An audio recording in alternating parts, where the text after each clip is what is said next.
and it's available on our blog. Okay, so anyone, if you go to our blog site, you can find the Cloud ROI survey. Coming back to big data, you'll also find the transcripts of the tweet jam that we did last week. If you're interested in some of the discussion that went on there, we seem to get millions of impressions on those things and lots of people participating. So if you see the tweet jams, as long as you're in a decent time zone, they're fun to do. So I'm going to hand over to Dana Gardner from Interoperability Solutions. Dana's been with us on a number of occasions moderating panels. Because of the weather disruptions, he's had at least 5 minutes warning that he's going to do this today. So he's totally prepared as usual, the professional that he is. Please give a big warm welcome to Dana Gardner, who's going to moderate the panel.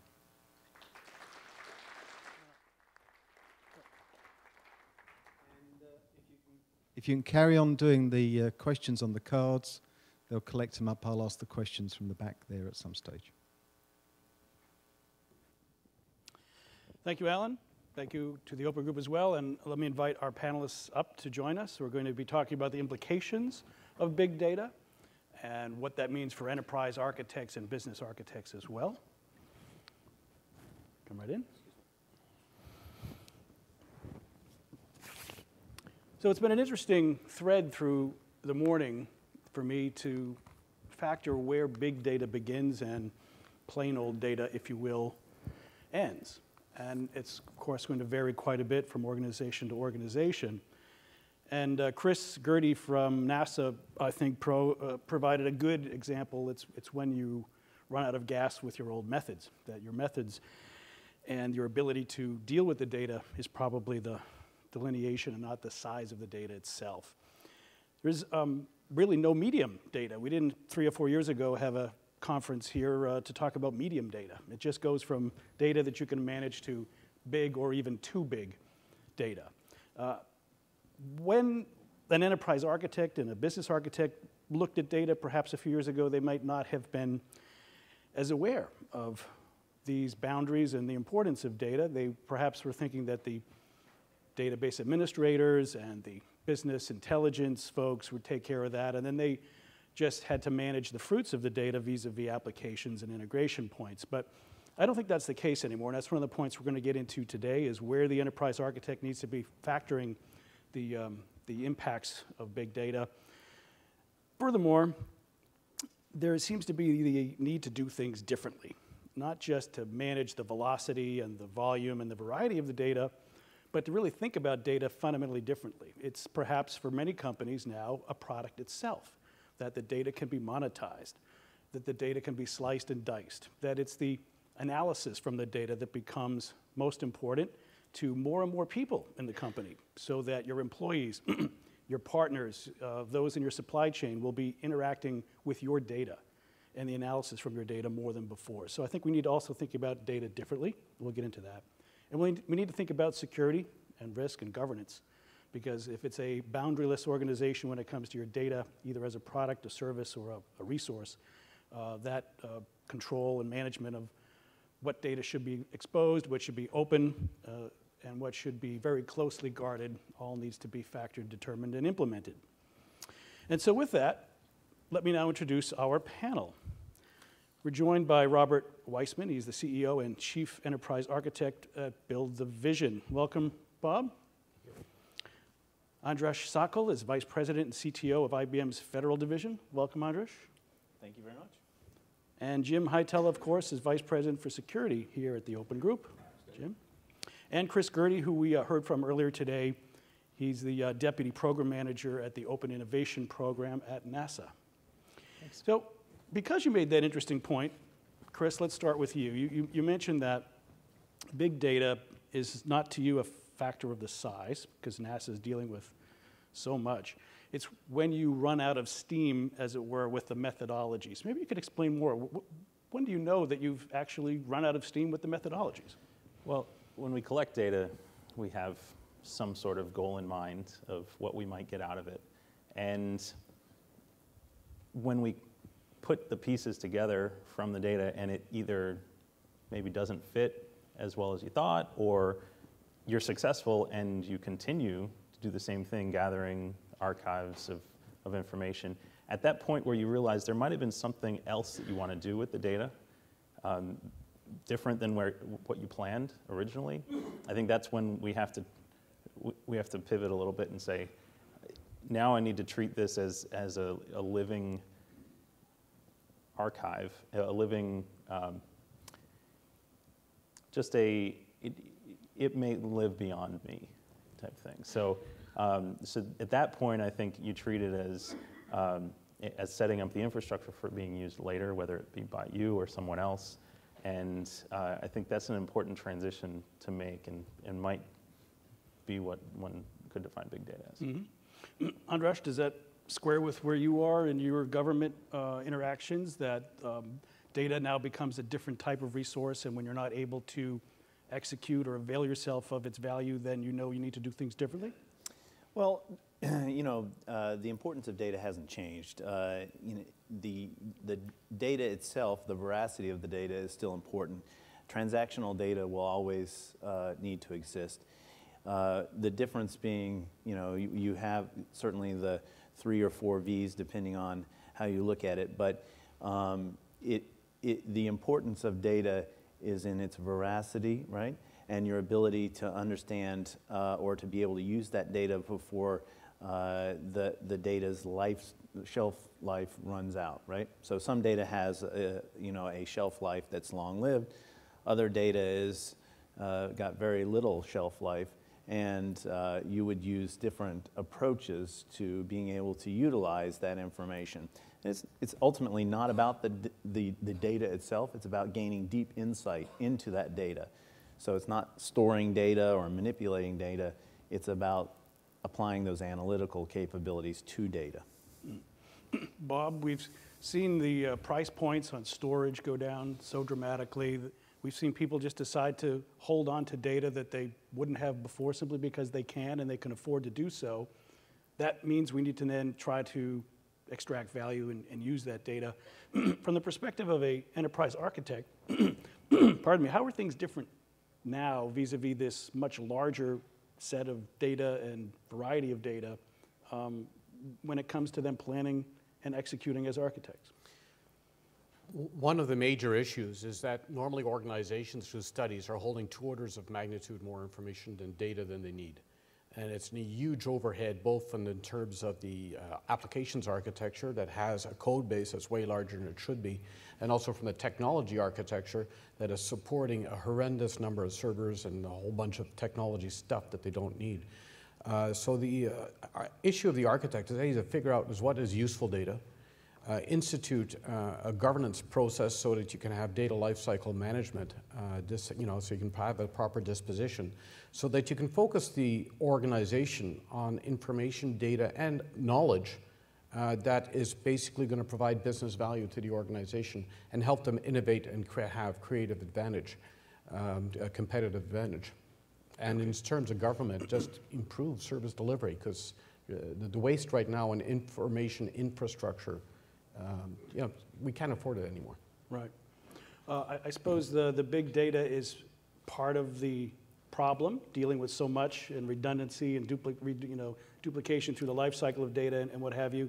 But the data is also part of the solution in terms of getting the knowledge about what you should or shouldn't be doing as a business. So it's difficult to know what to keep and what not to keep. I've actually spoken to a few people lately that want to keep everything just because they want to mine it, and they're willing to spend the money and effort to do that. Jim Hightower, when people do get to this point of trying to decide what to keep, what not to keep, how to architect properly for that, they also need to factor in security, and that shouldn't become later in the process. It should come early. What are some of the precepts that you think are important in applying good security practices to big data?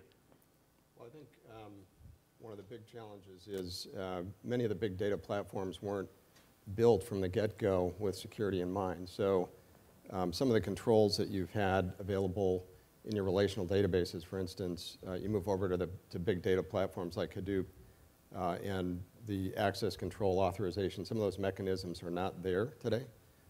So, from a planning the architecture standpoint, looking at bringing in third-party controls to give you the security mechanisms that you're used to in your older platforms is something that organizations are going to have to do. Mm. And it's really an evolving, emerging thing at this point, I think. There's a lot of unknown unknowns out there, as we discovered with our tweet chat last week. Some people think that the data is just data and you apply the same security to it. Do you think that's the case, that quote unquote big data is another follow through of what you always did with data in the first place?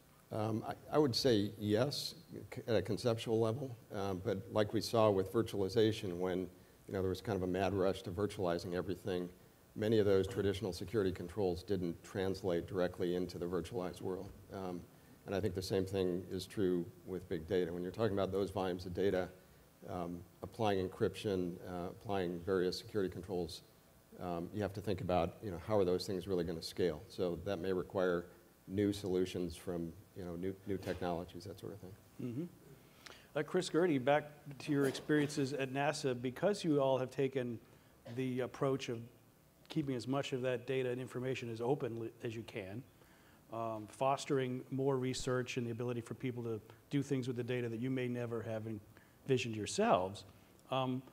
When it comes to that governance and security and access control, are there any lessons that you've learned that you're aware of in terms of the best of openness, but also with the ability to manage the spigot if you had to? Yeah, I mean, the spigot is probably a dangerous term to use because it implies that all data is treated the same.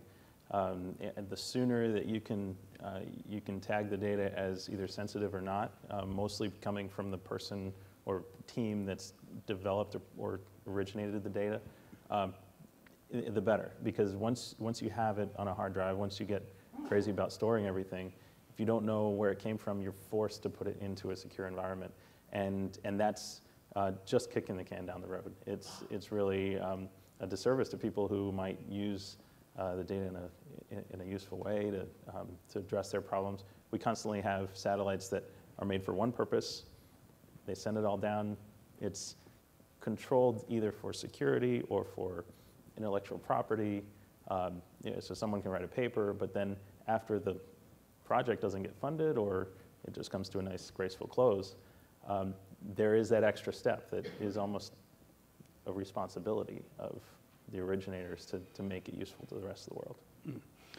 Let's look at big data through the lens of some other major trends right now, and let's start with cloud. You mentioned that at NASA you have your own private cloud that you're using a lot, of course, but you're also now dabbling in commercial and public clouds. And frankly, the price points that these cloud providers are offering storage and data services is pretty compelling. So we should expect more data to go to the cloud. Robert, Bob, from your perspective, as organizations and architects have to think about data in this hybrid cloud sense, on-premises, off-premises, moving back and forth, what do you think enterprise architects need to start thinking about in terms of managing that, planning for the right destination, if you will, of data based on the right mix of other requirements? It's a good question. I think what happens is, you said the price point is compelling, but the security and privacy of the information is something else that has to be taken into account. Where is that information going to reside? So you have to have very stringent service level agreements. And in certain cases, you might say as the price point is compelling, but the risk analysis that I've done means that I'm going to have to set up my own private cloud. I think that this is, right now everybody's saying is the public cloud is going to be the way to go. And I think vendors are going to have to be very sensitive to that, and many are at this point in time, addressing a lot of the needs of some of the large client bases. So it's not one size fits all, and it's more than just price per service. I think architecture can bring down the price pretty dramatically even within an enterprise. Mm-hmm. Andras, this mashup, if you will, of cloud trends and big data trends, the in-memory approaches technically, where we're no longer taking batches of data and cleansing it and deduping it and bringing it into a warehouse. Why not? Going through batch, well, we're still doing that, of course, but it seems that for a number of different applications of data and analytics, that the in-memory technologies, particularly if you can control that in a cloud environment, a private cloud or otherwise, it's starting to change the game for that fast, real-time feedback loop benefit. So a kind of a roundabout way of saying, does the cloud and big data come together in a way that's intriguing to you, and in what ways? Well, actually, it's a great question. We could take the rest of the 22 minutes talking on this one question. I helped lead the President's Commission on Big Data that Steve Mills from IBM and I forget the name of the executive from SAP led. We intentionally tried to separate cloud from big data architecture, primarily because we don't believe that in all cases cloud is the answer to all things big data. You have to define the architecture that's appropriate for your business need. However, it depends on also where the data is born. Take many of the investments IBM has made into enterprise market management, for example, core metrics, several of these services that we now offer for helping customers to understand deep insight into how their retail market or supply chain behaves, right? All of that information is really born in the cloud.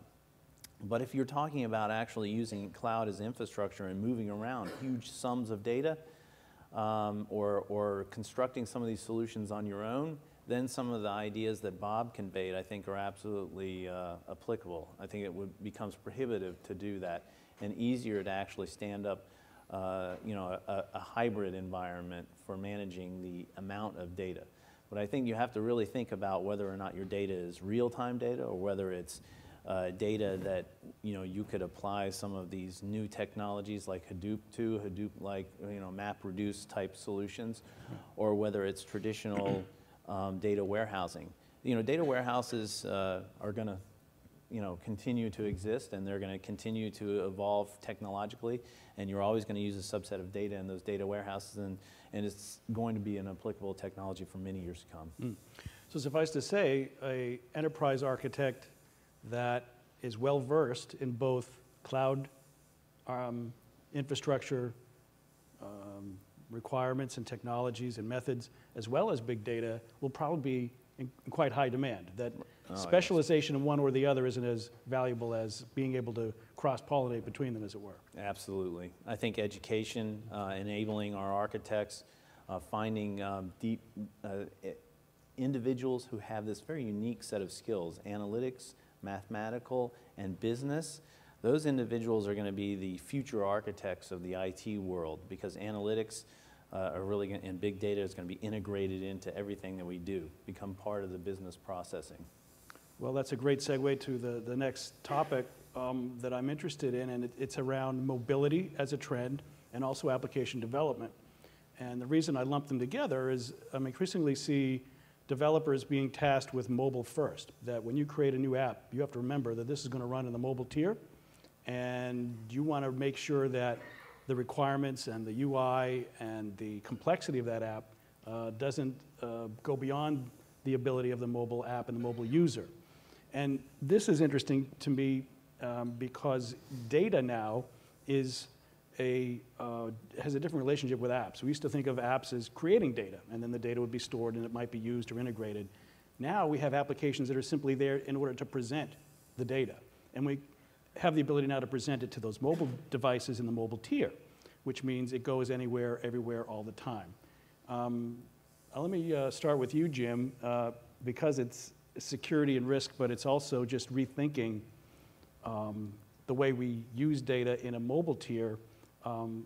If we can do it safely, that's a big if, how important should it be for organizations to start thinking about making this data available to all these devices and as far out into that mobile tier as possible? Well, I think in terms of enabling the business, it's very important. So there's a lot of benefits that accrue from accessing your data from whatever device you happen to be on. To me, it is that question of if, because there's a whole lot of problems to be solved in the relative to the data floating around anywhere on Android, iOS, whatever the platform is, and the organization being able to lock down their data on those devices. Forgetting about whether it's the organization's device or my device, there's a set of issues around there that the security industry really is just starting to get their arms around today. Chris, any thoughts about this mobile ability that the data gets more valuable by the more you can use it and apply it, and then the more you can apply it, the more data you generate that makes the data more valuable, and we start getting into that positive feedback loop? Yeah, there's absolutely it's almost an appreciation of what more people could do and give to the problem.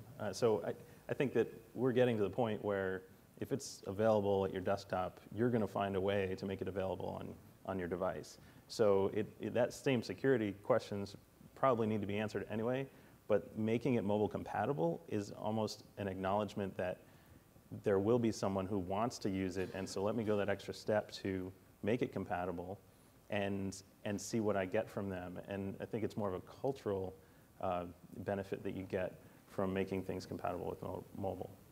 Any thoughts about what developers should be thinking by trying to bring the fruits of big data through these analytics to more users rather than just the BI folks or those that are good at SQL queries? Does this change the game too by actually making an application on a mobile device simple, powerful, but accessing this real-time, updated, treasure trove of data?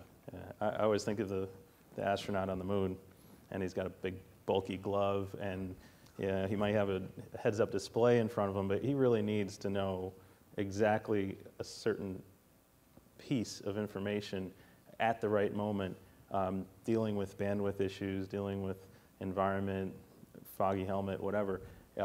It's very analogous to what the day-to-day professional will use trying to find out that quick email he needs to know, or which meeting to go to, which one's more important. And it all comes down to putting your developer in the shoes of the user. And so anytime you can get interaction between the two, I think that's valuable. Bob? I would say my background, from an enterprise architecture point of view, my background is mainly defense and government, but defense mobile computing has been around for decades. Okay, so you've always been dealing with that. The main thing is that right now is that in many cases that they're coming up with an information, the whole presentation layer is turning into another architecture domain with information visualization, and also with your security controls with an integrated identity management capability. Okay, so what happens is, and then there's the smart saying is, like you were saying for the astronaut, getting it right, he doesn't need to know everything that's happening in the world. He needs to know about his heads-up display, the stuff that's relevant to him. So getting the right information to people in an authorized manner, okay, in a way that he can visualize and make sense of that information, be it straight data, be it analytics, be it whatever. So I think that the presentation layer, ergonomics, visual communication is going to become very important in the future, okay, for that. And it solves a lot of problems rather than doing it at the application level, that you do it in one layer entirety. So clearly the implications of big data are cutting across how we think about security, how we think about UI, how we factor in the mobility craze, what we now think about in terms of governance and security, that we have to do it differently than we did with older data models. What about the impact, Jim Hightower, on perhaps spurring people towards more virtualized desktop delivery? That if you don't want to have the data on that end device, if you want to solve some of the issues about control and governance, if you want to be able to manage just how much data gets into that UI, not too much, not too little, do you think that some of these concerns that we're addressing will push people to look even harder, maybe be more aggressive in how they go to desktop and application virtualization? As I say, keep it on the server, deliver out just the deltas. Yeah, I think that's an interesting point. I've run across a startup in the last month or two that is doing that, and that's their whole value proposition is virtualize the environment. You get virtual gold images. You don't have to worry about what's actually happening on the physical device, and when the device disconnects, the security threat goes away, right? So, so we may see more of that, yeah, as a solution to that. Andras, do you see that too, that some of the implications of big data, far-fetched as it may be, are propelling people to cultivate their servers more and virtualize their apps, their data, and their desktop right out to the end devices? Yeah, I do see, and I see IBM providing solutions for virtual desktop, right? But that doesn't mean, I think that it was really a security question you were asking, right? So, you are certainly going to see an additional number of virtualized desktop environments. Ultimately, I've got to say that our network still is not stable enough or at a high enough bandwidth to really make that a useful exercise for all but the most menial users in the enterprise. But I think from a security point of view also, too, there's a lot to be still solved, right, Jim? I mean, and part of the challenge in the, environment, infrastructure, cloud environment that we see today is the proliferation of virtual machines and the inability to actually contain, the security controls within those machines and across those machines, from an enterprise perspective. So we're going to see more and more solutions proliferate in this area to try to solve some of the management issues as well as the security issues, but we're a long ways away from that. Right. Okay. I'm going to put you on the spot a little bit because I want you to perhaps provide to us some examples of how you think big data is being used in a way that's fundamentally different than traditional data. Now, careful, if you don't have permission to name these people, don't, but you can just describe the use case. And let's just start with you, Chris. You probably have quite a few in your own organization, but are there any ways that you're aware of that people are using big data that really perhaps illustrate how fundamentally different and powerful this is going to be? Well, we have several small projects that have come out of the events that we've worked. In the International Space Apps Challenge I mentioned before. These are mostly in the visualization realm, but it's the problems that go beyond those events that are really the most compelling. I'll briefly touch on one. There was an issue a challenge that we put out in the last Space Apps Challenge to write an app that would allow someone to use NASA data to allow a farmer anywhere in the world to have an iPhone app or iPad app and say, okay, I live here, what should I grow? What's the most, going to make me the most money and help my village the most? The team that worked on it quickly realized that even great satellite data didn't work for their application. There were too many other factors. There was the local economy, the runoff levels, and things that they just didn't have access to from the NASA data. So what they decided is, okay, this is more than a just weekend project, and they wanted to build that data set that they needed so that they could finally make the project. So what they did is found other collaboration mechanisms to continue the project on after the Space Apps Challenge, and they'll be returning this year to the second one that we do in April with an entirely different view on the world, because they actually have some data sets now that they've been building up of, they've made some mechanism to capture it from the local environments. Right, so that's a great reminder that we're not just talking about big data, we're talking about multiple big data and which ones you can pull together, join or otherwise, to collate and produce big data analysis results for something very, very interesting. Big data by itself isn't magical. It doesn't have the answers just by being big. If you need more, you need to pry deeper into it, and that's an example of they realized that early enough that they were able to make something good. Great, and of course, that's a very good cause, but in a purely commercial sense, as we see more companies doing cloud ecosystem and partnership activities, when they start to share their data with that big if of secure and provisioned properly with other people in their markets, in their businesses, very powerful and interesting things can happen. Jim Hightower, any thoughts about examples that illustrate where we're going and why this is so important? So being the security guy, we tend to talk about scare stories, horror stories. I mean, the one example from last year that struck me, one of the major retailers here in the US hit the news for having predicted through customer purchase behavior when people were pregnant. So they could look and say, based upon buying these 20 things, if you're buying 15 of these and your purchase behavior's changed, we can tell that. And the privacy implications of that, I think, are somewhat concerning, right? And the example was that this retailer was sending coupons related to somebody being pregnant. The teenage girl who was pregnant hadn't told her family yet. The father found it, and there was alarm in the household and at the local retailer store when the father went and confronted them. So I think that there's privacy implications from the use of big data. It's classically when you get powerful new technology in marketing people's hands, things sometimes go awry. So I throw that out just as a cautionary tale that there's that aspect to this that when you can look and see across people's buying transactions, things like that, that there's privacy considerations that we all have to think about and that we really need to think about as an industry and a society, I think. Fascinating. Just because you can do something doesn't necessarily mean you should. So, Dana, Yes. I'm to your right. I've probably got more than 10 minutes of questions, so if I can put some of the questions in and see how you can deal with it. There's a couple here. We've got some from the live stream, we've got some from the audience here, and I'm just going to try and draw some of them together. So the first one is more of a bit of security, but also things like, what are your thoughts on self-protecting data, like the Jericho Forum issues? And another one that says, in general, in terms of security, big data may not have strong confidentiality and availability requirements, but for collaboration, doesn't integrity nearly always need to be considered? Are there examples where there's no integrity requirement?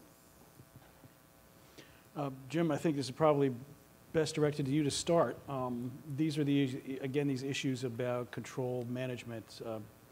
Any thoughts? Yeah, well, I think, getting straight to the integrity piece, the integrity of the data, whether it's on older platforms or big data, it is certainly an issue. And if folks are using big data sets to make, whether it's GE kinds of decisions, as we heard about from Ron, or others, that, that data has to have integrity and there have to be adequate controls to protect the data. So I think that is kind of a fundamental thing for big data as well. Mm-hmm. Anyone else on these issues of protection? Well, I think it's not only a matter of data protection, it's what we do with the data, right?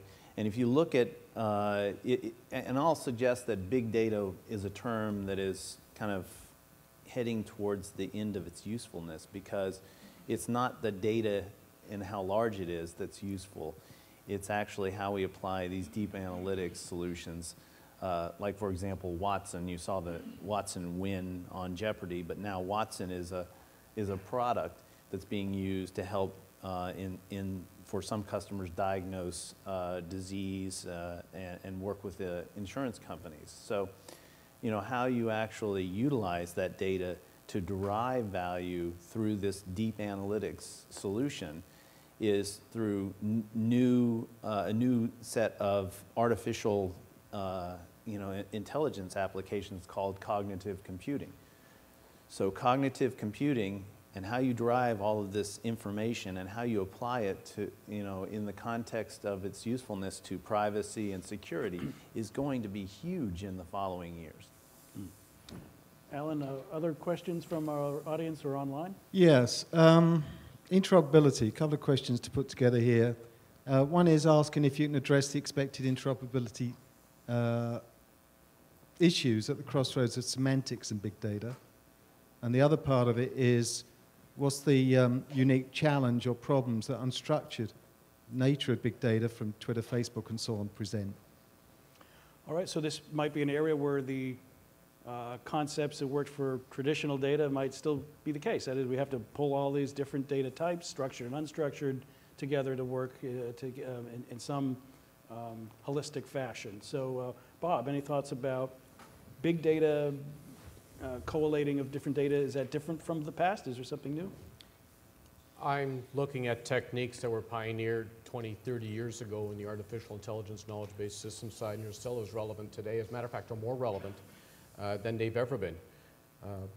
There's a lot of opportunities, but it doesn't forego having a good interoperability architecture, understanding where your contexts are, and being able to integrate data. Right now, most of analytics is kiboshed because they spend all their time doing data integration versus analytics. And it's a great waste of a lot of people's time. So if you architect this from the get-go, get the proper metadata, which will address some of the integrity, and understand the concept of data quality, which is what's coming through DAMA. I think that'll go a long ways to resolving some of these issues. But its architecture is going to be key, rigorous planning. Andras, same question. Is there something new or different about treating data in order to make it usable than over the past 20 years, 30 years? Well, you know, the reason why it's big data is it's coming to us in all sorts of forms and formats, right? It's coming from different sources. You don't really know the validity. The validity is determined by the application of the analytics solution. And you'll have to, you know, have some internal process, some governance process to determine whether you're getting the validity out of the data that you expect. When I was working as a graduate student for the psychology department as the SPSS programmer, people would bring their work to me. Literally, they would try and apply analytics to make any point they possibly could, right? So you can make, you know, the old story about making statistics mean anything you want, but you have to be very careful about how you do that, and because it's going to have a huge impact on your business. Jim, in the realm of privacy and security, thoughts about what types of non-structured content you may or may not want to bring in? Is this something now that you need to consider picking and choosing of data types with an overview or a lens towards security and privacy issues? Well, I guess I would say in terms of unstructured content that you know, there's a whole lot of work to be done there to understand the growth of that stuff in an average enterprise and what's really in those unstructured content stores. You know, a lot of that is ending up in collaboration platforms today, and you know, I think for most organizations, they don't have a great understanding of what's really in there. Is there regulated data in there? Is there really sensitive data in there? You know, I think that's an area where there's work to be done by most enterprises to understand that unstructured content and, you know, the risk that it represents to the business. And we haven't got into it. It would be another 25 minutes, but the whole social sphere of data and information that is being generated constantly is another factor. Okay. Alan. So the next one really is a concern about whether it's causing a disruption to object orientation. So in object orientation, data is encapsulated by the application, and making big data shareable seems to break this approach. What are your thoughts on that? All right, from an architecture standpoint, we are treating data a little bit differently, separating it entirely from an application or service. We just did a study that of this exact same question and problem and found that there is no official programming model of the big data world or in the cloud. Although it is all about the client and integration with services, right? But, you know, there's all sorts of programming models out there. I would say you apply the one that's, you know, got the best, most appropriate approach. It's starting to put the emphasis back on the information syllable and information technology. Object orientation was meant to basically support, it was an information-centric approach, and now it's sort of being used much more as a service-centric approach. And now we're going to go back to a much more information-centric, information engineering approach, and I think in a lot of the architecture enabled by big data. Maybe you could just expand on that a little bit for me.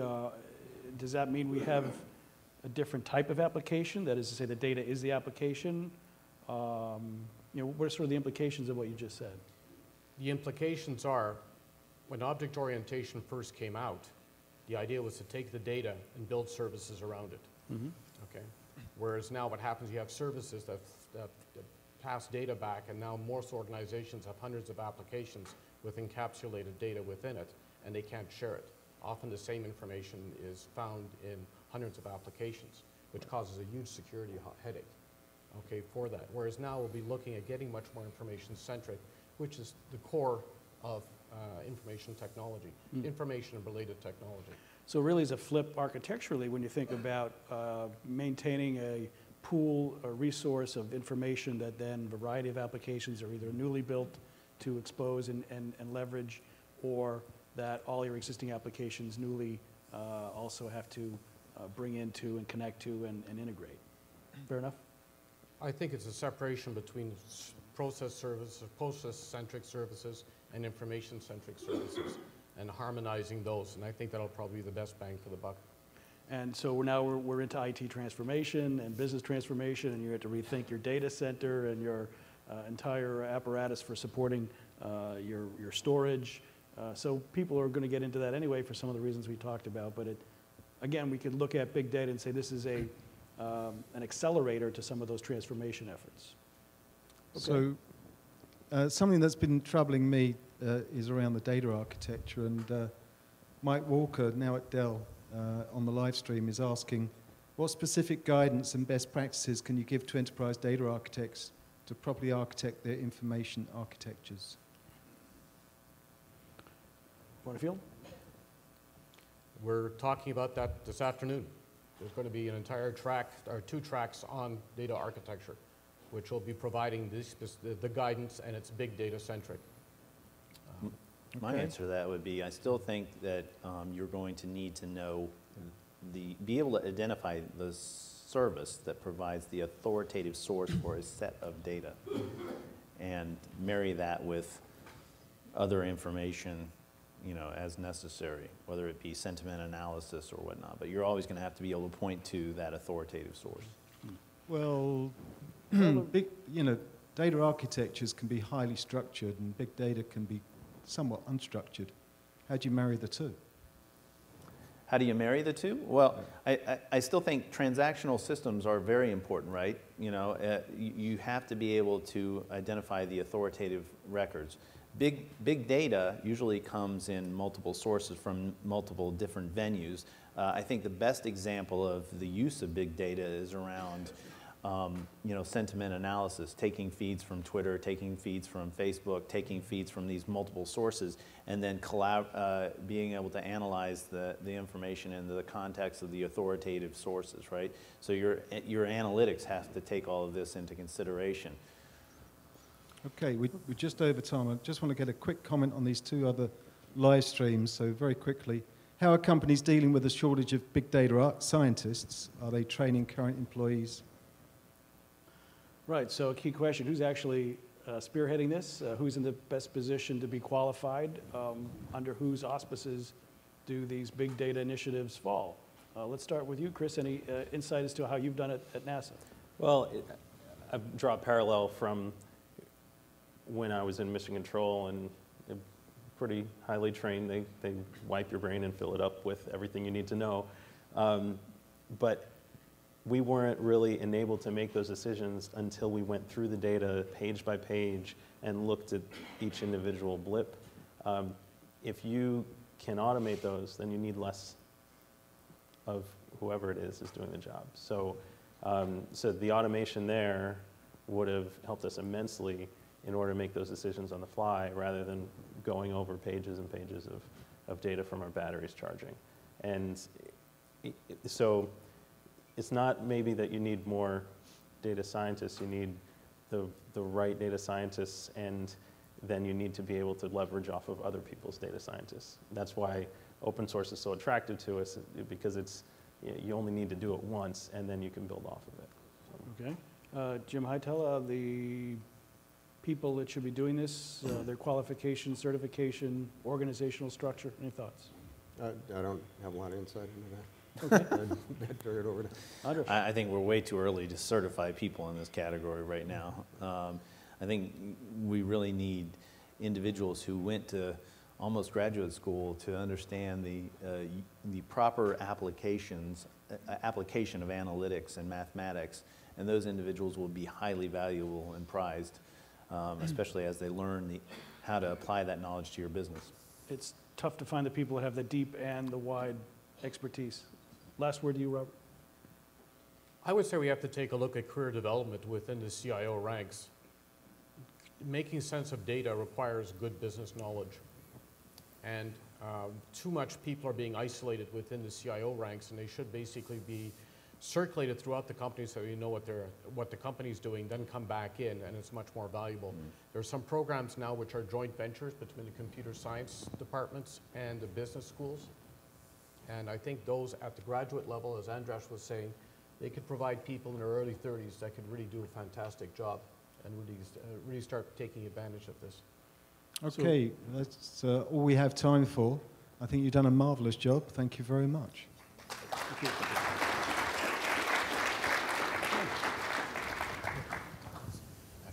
Thank you, Dana. Good job. Thank you. I've seen stuff.